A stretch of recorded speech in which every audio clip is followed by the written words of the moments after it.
السلام علیکم ورحمۃ اللہ وبرکاتہ۔ بسم اللہ الرحمن الرحیم۔ بیماری اور علاج کا بیان۔ رسول اللہ صلی اللہ علیہ وسلم نے فرمایا کہ اللہ تعالیٰ نے کوئی بیماری نہیں اتاری مگر اس کے لیے شفا بھی اتاری،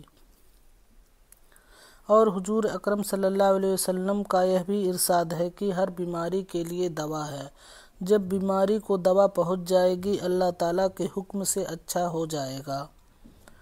ابو داؤد و ترمذی و ابن ماجہ نے حضرت ابو ہریرہ رضی اللہ عنہ سے روایت کی کہ رسول اللہ صلی اللہ علیہ وسلم نے خبیث دواؤں سے ممانعت فرمائی، اور رسول اللہ صلی اللہ علیہ وسلم نے نظر بد سے جھاڑ پھونک کرنے کی اجازت دی ہے۔ بیمار پرسی۔ بیمار کا حال پوچھنا بڑے ثواب کا کام ہے۔ رسول اللہ صلی اللہ علیہ وسلم نے فرمایا ہے کہ جو مسلمان کسی مسلمان کی بیمار پرسی کے لیے صبح کو جائے تو شام تک اس کے لیے 70,000 فرشتے دعائیں مغفرت مانگتے ہیں، اور ایک دوسری حدیث میں ہے کہ جو شخص کسی مسلمان کی بیمار پرسی کے لیے جاتا ہے تو آسمان سے ایک اعلان کرنے والا فرشتہ یہ ندا کرتا ہے کہ تو اچھا ہے اور تیرا چلنا اچھا ہے، اور جنت کی ایک منزل کو تو نے اپنا ٹھکانہ بنایا۔ مسئلہ: مریض کی بیمار پرسی کے لیے جانا سنت اور ثواب ہے، لیکن اگر معلوم ہو کہ بیمار پرسی کو جائے گا تو مریض پر گزرے گا تو ایسی حالت میں بیمار پرسی کو نہ جائیں۔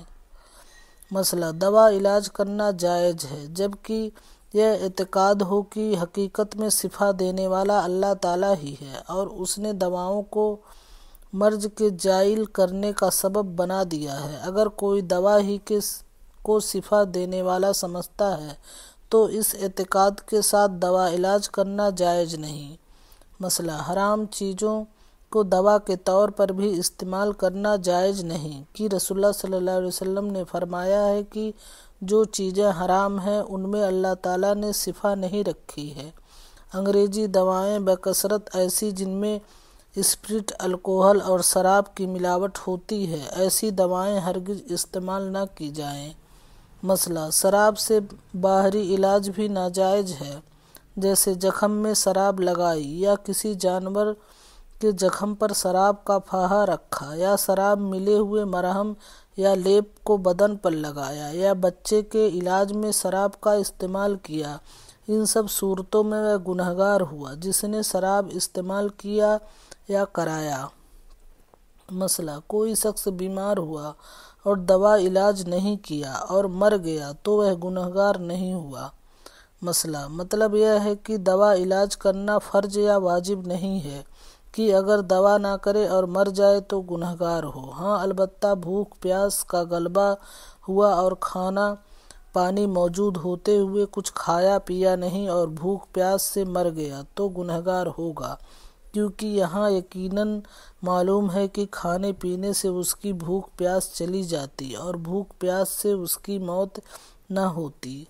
مسئلہ: حقنہ کرنے یعنی عمل دینے میں کوئی حرج نہیں، جبکہ حقنہ ایسی چیز کا نہ ہو جو حرام ہے، مثلاً شراب۔ مسئلہ: بعض امراض میں مریض کو بے ہوش کرنا پڑتا ہے تاکہ گوشت کاٹا جا سکے یا ہڈی کو کاٹا یا جوڑا جا سکے یا زخم میں ٹانکے لگائے جائیں۔ اس ضرورت میں دواؤں کے ذریعے مریض کو بے ہوش کرنا جائز ہے۔ مسئلہ: بیماری میں نقصان دینے والی چیزوں سے پرہیز کرنا سنت ہے، بد پرہیزی نہیں کرنی چاہیے۔ مسئلہ: مریض کو کھلانے پلانے میں زبردستی نہیں کرنا چاہیے۔ حدیث میں رسول اللہ صلی اللہ علیہ وسلم کا فرمان ہے کہ مریضوں کو کھانے پر مجبور نہ کرو، کیونکہ مریضوں کو اللہ تعالیٰ کھلاتا پلاتا ہے، اور یہ بھی فرمان نبوی ہے کہ جب مریض کھانے کی خواہش کرے تو اسے کھلا دو۔ ابن ماجہ۔ یہ حکم اس وقت ہے کہ جب کھانا مریض کے مضر نہ ہو اور کھانے کا اشتہا صادق ہو۔ مسئلہ: جن بیماریوں سے دوسروں کو نفرت ہوتی ہے جیسے خارش، کوڑھ وغیرہ، ایسے مریضوں کو چاہیے کہ وہ خود سب سے الگ رہیں تاکہ کسی کو تکلیف نہ ہو۔